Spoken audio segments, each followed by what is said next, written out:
turnout at the annual Chinese New Year parade in San Francisco despite concerns over the coronavirus. And get ready for the winds to pick up. Strong gusts sweeping into the Bay Area that could knock out your power this weekend. Plus, tragedy strikes a Richmond neighborhood. A 4-year-old killed by a hit-and-run driver. Tonight, the desperate search to find the person behind the wheel. And now at 11, fears over the coronavirus did not keep crowds away from San Francisco's Chinese New Year parade. Good evening, I'm Juliette Goodrich. Chopper 5 was overhead as thousands lined the streets tonight to celebrate the Year of the Rat. KPIX 5's Betty Yu spoke to spectators who say the coronavirus was not on their minds as they enjoyed the festive atmosphere. The Chinese New Year parade in San Francisco has grown to become the largest in the country. And while some businesses in Chinatown say foot traffic is down because of the coronavirus scare, tonight the show went on before a big crowd. Tonight, dragons, dancers, and marchers rang in the Year of the Rat in colorful and festive fashion down Market Street.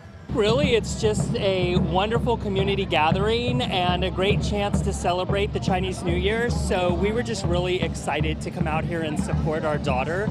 Judging by the huge turnout, concerns over the coronavirus did not overshadow the popular annual parade.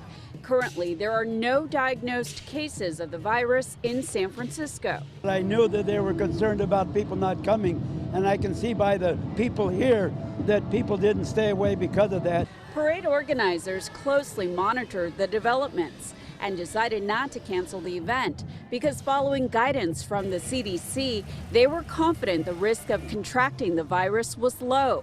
They also wanted to discourage xenophobia and discrimination against Asians. We brought masks out on the plane, we didn't wear them, and life has a lot of risks. I mean, I think they're doing as much as they can to protect the American people. It's pretty exciting that there's so much energy in the streets. Yeah. And I feel pretty confident that our city and state is doing a lot to make sure that the coronavirus doesn't come in. San Francisco health officials are reminding people to follow standard flu precautions. People are scared right now. Nobody wants to get sick, I understand that. But I was talking about tonight with my family, and they were cautious, saying, should you go? And I go, I'll go. I know I need to stay away from people if they're coughing, and I'll wash my hands. In San Francisco, Betty Yu, KPIX 5.